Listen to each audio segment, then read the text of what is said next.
เบิ่งสภาพยิบออกมาผลสิเป็นจังไดเนาะได้ซิปมาแล้วทุกคนก็ยิบเป็นอยู่ได้แหละเนาะแล้วมีหลายคนเนาะถามว่าซื้อจักอยู่ไสแว่นซื้ออยู่ร้านจักพินช็อปเด้อซื้อในห้างเซ็นทรัลพระราม2ซื้ออยู่ไทยพุ่นแหละเนาะก็มีหลายรุ่นหลายราคาให้เลือกแบบที่เฮาซื้อมาจักเขียวนี่นะจื้อบ่ได้คักว่าราคาเท่าใดเนาะแต่ว่าประมาณ 7,000 นี่แหละถามว่ายิบดีบ่ก็โอเคอยู่ได้ทุกคนแต่สำหรับเฮามักจักอุตสาหกรรมหลายกว่าเนาะที่จริงก็อยากขายจักต่ออยู่ได้เพราะว่าบ่ค่อยมีเวลายิบแต่สามีก็บอกว่าเอาไว้ยิบลิ้นเอาไว้ยิบเวลาเสื้อขาดบ่เอาไว้ยิบตัดเวลาตัดขากางเกงอะนะเอากระเป๋ายิบแล้วบัดนี้เดี๋ยวสิแกะออกมาเบิ่งว่ามันสิมีสภาพจังไดทุกคนพอปีดออกมาแล้วก็เป็นตาเบิ่งอยู่แต่ว่าบ่งามปานใดใช้งานได้ก็พอเนาะทุกคนสิให้รออีกก็โอ้ยบ่เอาแล้วเพราะว่าถ้าจะให้ยิบใหม่กับแก้งานนี่นะขอยิบใหม่ดีกว่าแล้วเราก็สิมาเอ็ดสายใส่ด้วยบัดนี้สายก็ง่ายๆเลยเนาะบ่ต้องเลื่อนเนาะเอ็ดแบบพอดีแล้วก็พอบอกยายขันว่าให้ซื้อเอาดีกว่าเด้อถ้าเทียบกับต้นทุนแล้วก็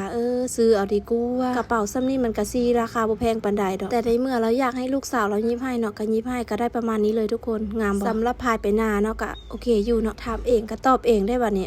คือสิโอเคแล้วบัดนี้ก็สิไปใส่อันกระตอกการ์ตูนเนาะอันนี้รีดใส่ติดแล้วก็แล้วเพื่อให้มันแบบงามขึ้นแน่จักน้อย